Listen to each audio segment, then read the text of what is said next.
So we talked a lot about how to write sentences in the language of logic, but we haven't yet talked really about their meaning. So the main thing that we study in logic in the sentences is the truth.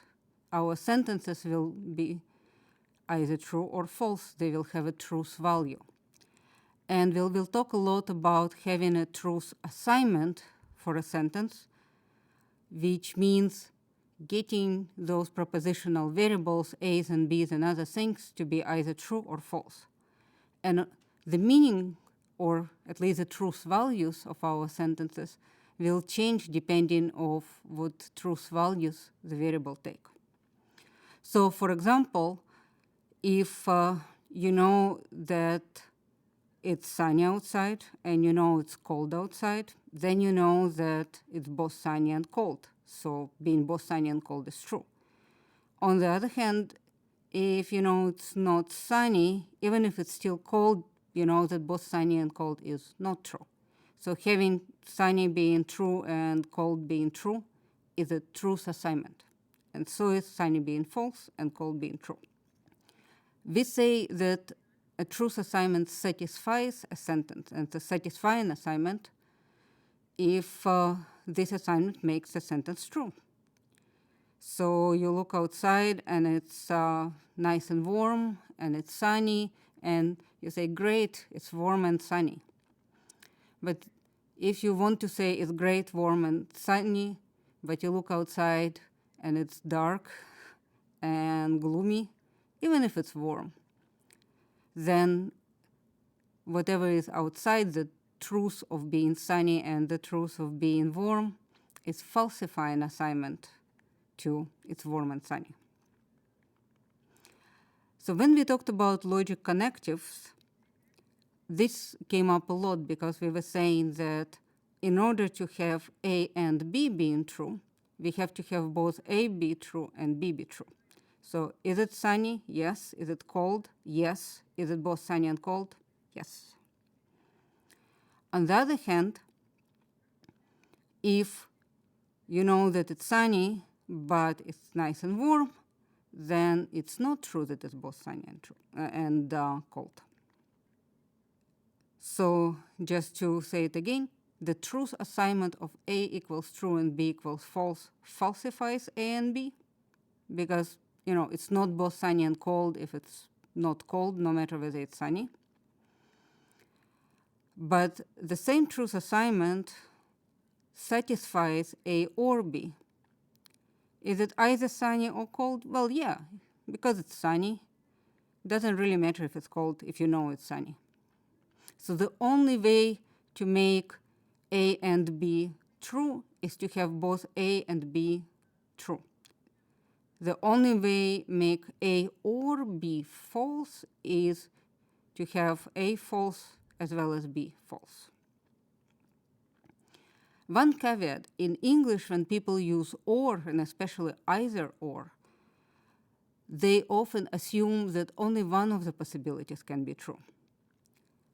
In logic, the or is not exclusive. It's a very inclusive or. As long as there is at least one of things in the or that's true, then whatever assignment you have will satisfy A or B. So A true, B true, that's good.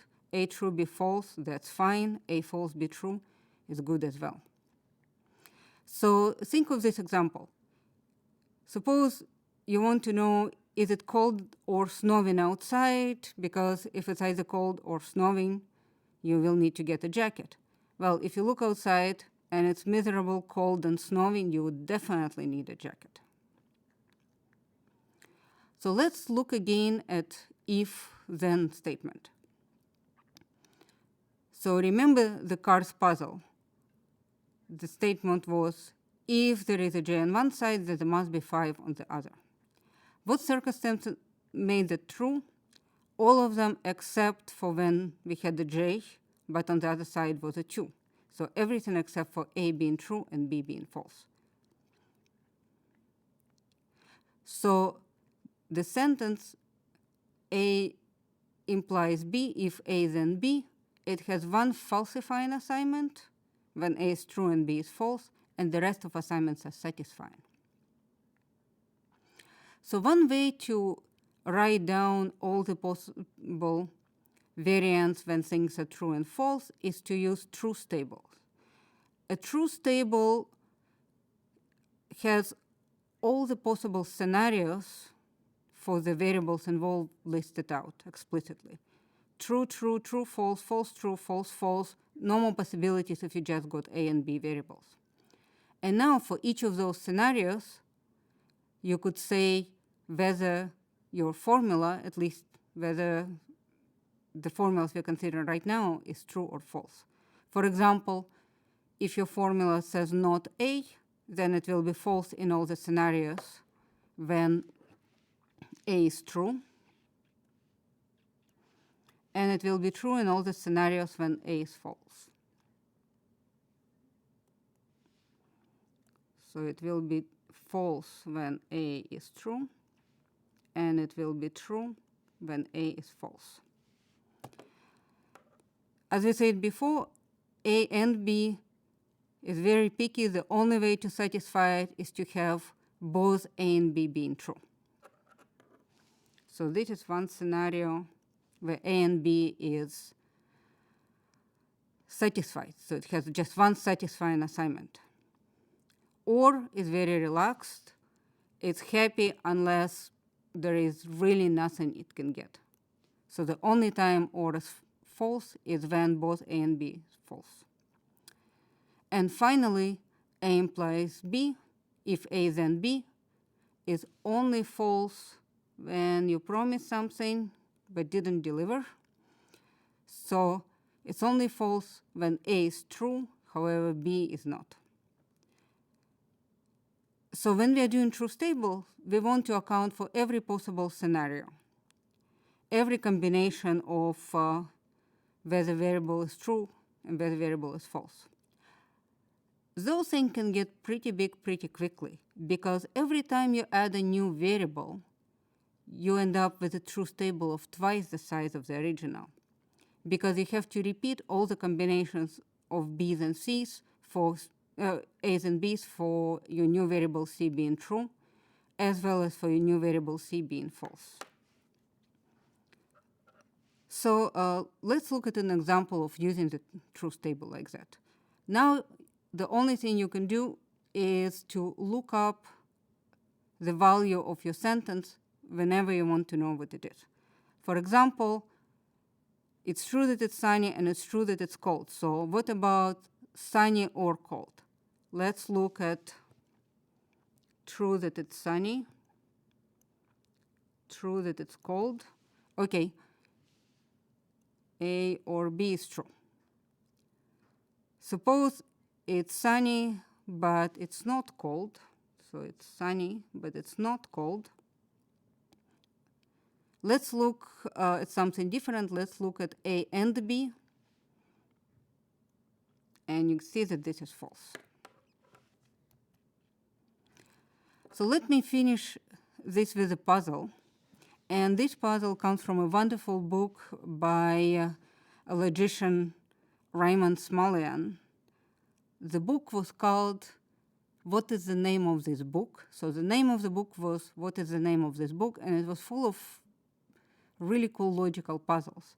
And you'll see a few of them in this class. Many of the puzzles that Raymond Smullyan introduced take place on a mystical island where there are two kinds of people who are just like those twin brothers that we talked about. Some of them only tell the truth, they absolutely cannot lie. Others can only lie, they absolutely cannot tell the truth. He called the truth tellers the knights and the liars the knaves. Here is one example of such a puzzle.